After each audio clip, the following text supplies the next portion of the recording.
Hello, good morning students. TS Reddy புக்கில் accounts for not for ப்ராஃபிட்டில் illustration 18 பார்க்கலாம். Page number 10.39. Okay, இது B Com ஹானர்ஸில் வந்திருக்கு.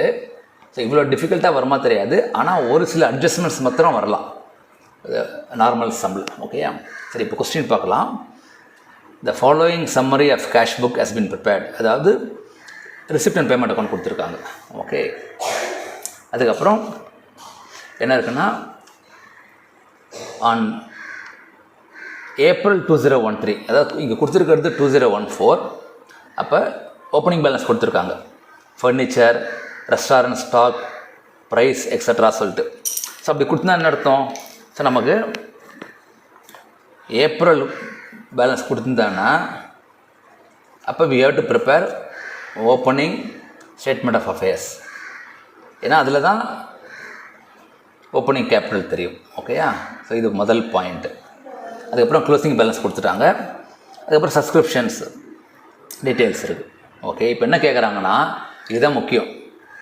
Prepare an account showing profit or loss made on the restaurant and a general income and expenditure. So இப்போ நம்ம என்ன பண்ணோன்னா, நார்மல் இன்கம் அண்ட் எக்ஸ்பெண்டிச்சர் போடாமல், ஓகே, ரெஸ்டாரண்ட் டிவிஷனை தனியாக போடணும். ரெஸ்டாரண்ட் டிவிஷனை தனியாக போட்டுட்டு அதுலேருந்து என்ன ப்ராஃபிட் வருதோ அது இன்கம் அண்ட் எக்ஸ்பெண்டிச்சருக்கு போகும். ஸோ இதுதான் இந்த சம்மோட ஒரு முக்கியமான அட்ஜஸ்ட்மெண்ட் சொல்லலாம், இல்லாட்டி ஒரு டிஃபிகல்ட்டி சொல்லலாம்.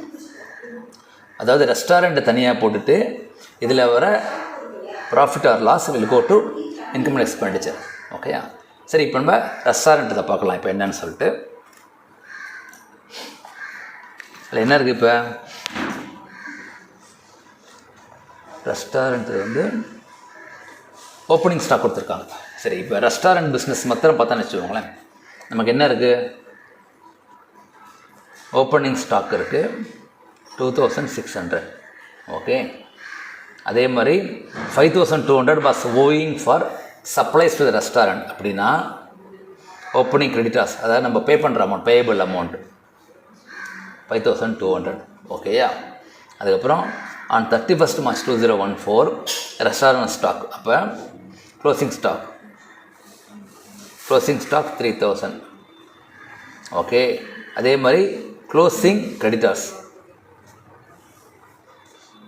5600. இதெல்லாமே ரெஸ்டாரண்ட் டிவிஷன். ஓகே, இதை தவிர வேறு என்ன இருக்குது அப்படின்னா, ரிசிப்ட் அண்ட் பேமெண்ட் அக்கௌண்ட்டில் ரெஸ்டாரண்ட் பர்ச்சேஸ்க்காக பேமெண்ட் பண்ண அமௌண்ட் வந்து 50,400. அதே மாதிரி ரெஸ்டாரண்ட் ரிசிப்ட் 56,800. அதையும் எழுதிடலாம். இப்போ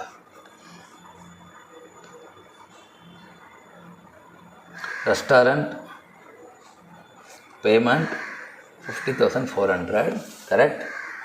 இப்போ ரிசிப்ட்ஸ் 56,800.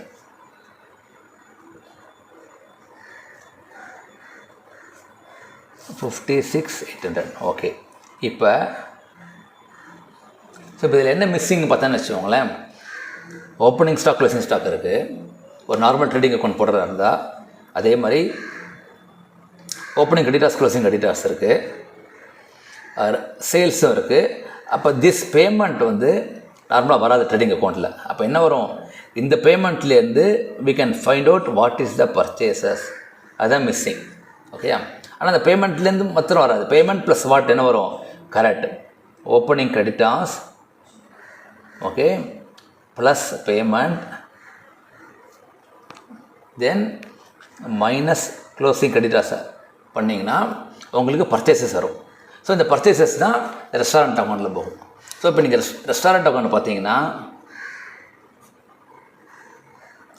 நார்மல் ட்ரேடிங் அக்கௌண்ட் போட்டிங்கன்னா 2 ஓப்பனிங் ஸ்டாக் இருக்கும் நம்மள்கிட்ட இருக்குது, பை சேல்ஸ் இருக்குது which is 56,800. Okay, opening stock is 2,600, by closing stock 3,000. Okay, then 2 purchases மாத்திரம் தெரியல. இதுதான் இப்போ பொசிஷன் பர்ச்சேசஸ் தெரியல. ஸோ பர்ச்சேஸ் எப்படி வரும்? அப்போ இந்த இடத்துல ரெஸ்டாரண்ட் கிரெடிட்டார்ஸ் அக்கௌண்ட் ஓப்பன் பண்ணணும். ஓப்பன் பண்ணிவிட்டு okay by balance brought down, opening creditors 5200, okay, then to payment 50,400, okay, then to closing balance creditors 5,600. So இதிலேருந்து you will get purchases. So இது நீங்கள் ஆட் பண்ணிங்கன்னா 56,000, okay. So by purchase equal to 800 or 50,800. கரெக்டாக பாருங்கள்.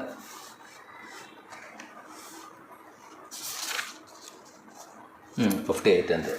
So purchases equal to 5800.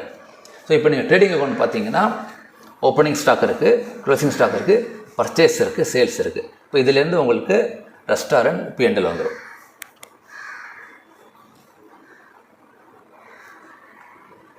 So இது 59,800,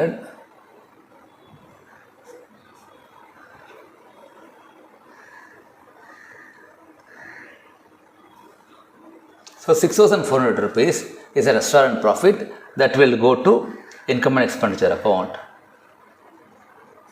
இப்போ நம்ம இங்கே பார்க்கலாம், இங்கே என்ன பண்ணியிருக்காங்கன்னு சொல்லிட்டு. ஸோ ஃபஸ்ட்டு ரெஸ்டாரண்ட் கிரெடிட்டார்ஸ் போட்டிருக்காங்க, அதில் பேலன்சிங் நம்பர் பர்ச்சேசஸ் 50,800. ஸோ கரெக்டாக வருது, டேலியாக இருக்குது, ஓகேயா. அடுத்து ரெஸ்டாரண்ட் ட்ரேடிங் அக்கௌண்ட் போட்டிருக்காங்க, அதில் கிராஸ் ப்ராஃபிட் இஸ் 6,400, அதுவும் கரெக்டு. அதுக்கப்புறம் இன்கம் அண்ட் எக்ஸ்பெண்டிச்சர் அக்கௌண்ட்டில் by gross profit from trading account, அதாவது ரெஸ்டாரண்ட் டிவிஷன் 6,400. ஸோ அதுதான் இங்கே இன்கம் அண்ட் எக்ஸ்பெண்டிச்சர் போகும், ஓகேயா. ஸோ இதுதான் இந்த ரெஸ்டாரண்ட் ரிலேட்டட் அட்ஜஸ்ட்மெண்ட் மாத்திரம். ஸோ இதை மட்டும் கூட சில சமயம் தனியாக கேட்பாங்க ஒரு கொஸ்டினா, ஓகேயா. ஸோ இது தவிர நீங்கள் சம் பார்த்தீங்கன்னா ஓப்பனிங் ஸ்டேட்மெண்ட் ஆஃப் அஃபேர்ஸ் போட்டிருக்காங்க. இதுக்கு to find out what is opening capital, ஓகேயா. ஸோ இது ஓப்பனிங் கேபிட்டல் கண்டுபிடிக்கிறது வந்து ஓப்பனிங் பேலன்ஸ்லாம் போட்டுடணும், ஓகேயா. அதே மாதிரி இப்போ அடுத்து இது மாத்திரம் பார்க்கலாம். இப்போ subscription adjustment, okay. Subscription as per cash book, அது முதல்ல நான் சொல்கிறேன்.